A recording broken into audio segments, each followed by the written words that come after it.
গায়েবী সাহায্য আমরা সবাই চাই গায়েবী সাহায্য আসুক, তাই না? গায়েবী সাহায্য আমাদের সবার প্রয়োজন। ইনশাআল্লাহ তাআলা ৯টি জায়গায় যদি আপনি কান্না করতে পারেন, তাহলে মহান রব্বুল আলামিনের পক্ষ থেকে গায়েবীভাবে আপনার কাছে সাহায্য চলে আসবে ইনশাআল্লাহ তাআলা। গায়েবী সাহায্য মানে তো আল্লাহর সাহায্য, তাই না? গায়েবের ক্ষমতা রাখেন একমাত্র আল্লাহ পাক। তো সেজন্য এই গায়েবী সাহায্য পাওয়ার জন্য অবশ্যই আপনাকে চাইতে হবে আল্লাহর কাছে, কাঁদতে হবে। না কাঁদলে কি আল্লাহ দিবে? না চাইলে কি আল্লাহ দিবে?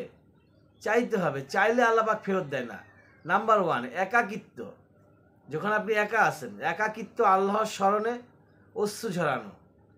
আপনি একা, কেউ নেই, চুপচাপ, ওই টাইমে আল্লাহকে স্মরণ করুন। আল্লাহকে বলুন, হে আল্লাহ, আপনি একমাত্র মালিক, আপনি দেনেওয়ালা, আপনি করনেওয়ালা, আপনি ছাড়া এই পৃথিবীতে আমার কেউ নাই, কিন্তু আমি ছাড়া আপনার পৃথিবীতে মানুষের অভাব নাই। অতএব আপনি আমাকে না দিলে কে আমাকে দেবে? এই কথা স্মরণ করে, এই কথা বলে আল্লাহর কাছে কান্না করুন। ইনশাআল্লাহ তাআলা গায়েব থেকে সাহায্য চলে আসবে। নিজের গুনাহ, আমি যে গুনাহ করছি, আমি পাপী, অপরাধী। পাপ আমরা হর হামেশাই করে থাকি। সকালে ঘুম থেকে উঠে সন্ধ্যা ঘুমানোর আগ পর্যন্ত আমাদের দ্বারা পাপ হয়েই থাকে।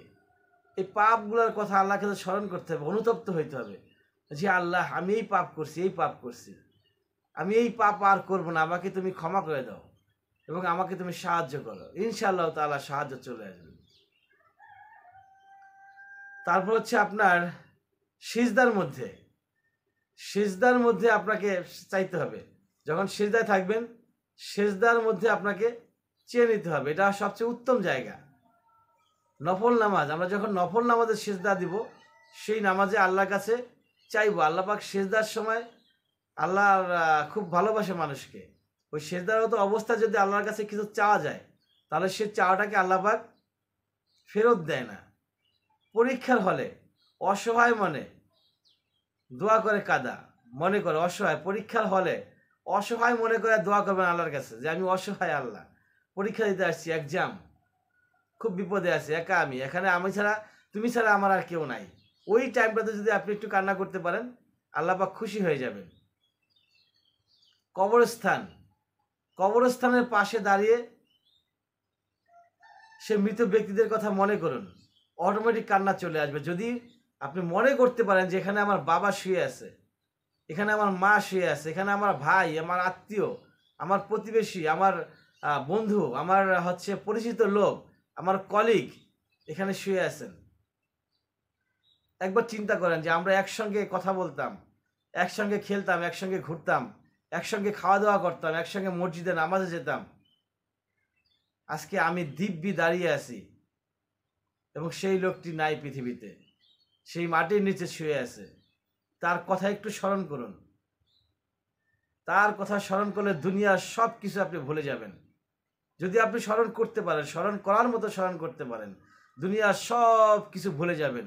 তখন আপনার কাছে একমাত্র আল্লাহকেই আপন মনে হবে। তখন অটোমেটিক চোখ দিয়ে অশ্রু ঝরবে। আর ওই সময় যদি আল্লাহর কাছে কিছু চাইতে পারেন, তাহলে আল্লাহ পাক আপনাকে নিরাশ করবেন না, ফেরত দিবেন না। গভীর রাত, তাহাজ্জুদ, সবাই ঘুমিয়ে আছে, সবাই আরামে ঘুমাচ্ছে, মহান রব্বুল আলামিন ওই টাইমে পৃথিবীতে নেমে আসছেন, আইসা বলতেছেন যে কার কি লাগবে বলো, কি অসুস্থ আছো বলো, আমি সুস্থতা দান করব। কার অর্থের প্রয়োজন, কার কোন জিনিসটার প্রয়োজন আছে বলো, আমি দিব। আর ওই সময় আপনি তাহাজ্জুদে দাঁড়িয়ে গেলেন, 2 রাকাত 4 রাকাত নামাজ পড়ে আল্লাহর কাছে চান কেঁদে কেঁদে। ইনশাআল্লাহ তাআলা আল্লাহ পাক আপনার কান্নাটাকে বিফলে দিবেন না।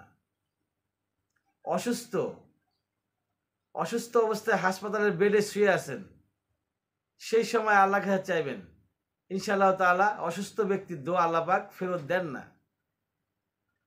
কোরআন তেলাওয়াত, মহাগ্রন্থ আল কোরআন, এই কোরআন তেলাওয়াত করবেন। কোরআন তেলাওয়াতের শেষে আল্লাহর কাছে চাইবেন। কোরআন তেলাওয়াত করলে আল্লাহ পাক খুব খুশি হয়। অর্থাৎ যেই কাজগুলো করলে মহান রব্বুল আলামিন খুশি হন, ওই কাজগুলোর পরে চাইতে পারলে মহান রব্বুল আলামিন নিরাশ করবেন না। যারা প্রবাসে আছেন, দেশের বাহিরে আছেন, আমরা জানি আপনাদের মনে অনেক কষ্ট, আপনারা একা আছেন, সম্পূর্ণ একা। ওই একাকিত্ব অবস্থায় আল্লাহর কাছে একটু বলেন যে আল্লাহ, আমি আমার দেশ ছেড়ে অন্য দেশে চলে আসছি, আমার সাথে কেউ নাই, বাবা নাই, মা নাই, ভাই নাই, বোন নাই, আত্মীয় নাই, বন্ধু নাই, বান্ধব নাই, কেউ নাই আমার। আমি একা এখানে কাজ করতেছি। খুব অসহায় আমি, খুব কষ্টে আছি, খুব বিপদে আছি। আল্লাহ তুমি আমাকে সাহায্য করো আল্লাহ। ইনশাআল্লাহ তাআলা আল্লাহ আপনার দোয়া মঞ্জুর করবেন। ওয়া আখির দাওয়ানা আলহামদুলিল্লাহি রাব্বিল আলামিন।